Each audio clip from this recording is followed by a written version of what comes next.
L'automne est cette période de l'année qui nous permet de nous séparer de ce qui n'a plus de place dans notre vie. Avez-vous observé la nature? Les feuilles jaunies dansent sous la pluie avant de joncher le sol et de se désagréger lentement. L'arbre est-il triste de ce qu'il a perdu? Pleure-t-il car il craint de ne jamais retrouver son fier ramage? Non, l'arbre sait que les bourgeons poindront et écloront dès les premières douceurs printanières. Et si nous nous calquions sur le rythme de la nature? Pourquoi vouloir courir à contre-courant de la nature? Ne sommes-nous pas inscrits dans ces cycles? À l'automne, nous sentons cette torpeur nous envahir. Les journées sont plus courtes, on a envie de plus de sommeil. L'automne nous invite à lâcher prise. Comme l'arbre qui laisse ses feuilles, nous devons laisser derrière nous les choses mortes. Si vous restez encombré par les choses du passé, comment faire de la place à la nouveauté? Oui, cela demande un peu de courage, d'abnégation, d'oser se dire que les choses, les relations, les amitiés, les amours, les habitudes du quotidien ne font plus partie de l'avenir radieux dont nous rêvons. Apprenez à laisser le passé là où il est, derrière vous. C'est le bon moment pour vous séparer de ce dont vous ne voulez plus, pour vivre l'introspection hivernale et renaître au printemps. Ne dit-on pas que le passé n'a rien de neuf à nous apprendre?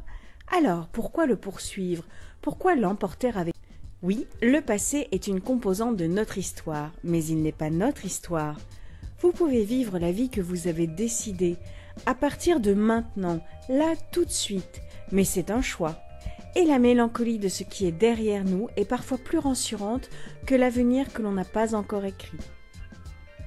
Et si vous commenciez de manière très prosaïque à faire de la place pour la nouveauté, à laisser s'envoler vos feuilles mortes? Premièrement, supprimez les contacts de votre téléphone. Les personnes que vous n'appelez jamais et dont le dernier message est un SMS impersonnel envoyé à tout le monde à l'occasion du Nouvel An. Pourquoi conserver ces contacts? Imaginez que c'est un caillou dans votre sac alors que vous gravissez l'Everest. N'auriez-vous pas envie de les laisser sur le côté de la route? Dans la même catégorie, on peut classer les newsletters inutiles, les cartes de fidélité de magasins où vous n'irez plus jamais, les coupons de réduction périmés. Ensuite, libérez-vous des relations du passé.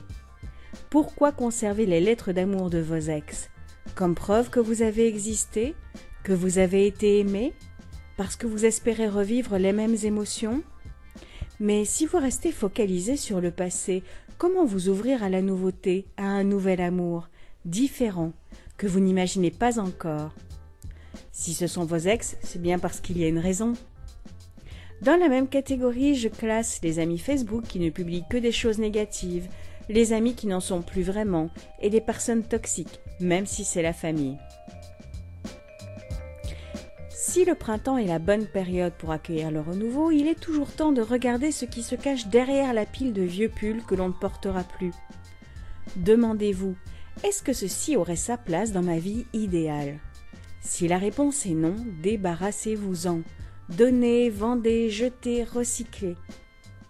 Lorsque nous accumulons, c'est par crainte de l'avenir.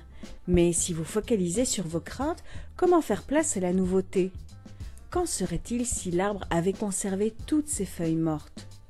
Toucherait-il le ciel aujourd'hui? Non, l'arbre accepte de laisser partir ce qui est mort. Il lâche prise jusqu'à la nouvelle montée de sève qui le rendra plus beau, plus grand, plus fort. Et si vous faisiez comme lui?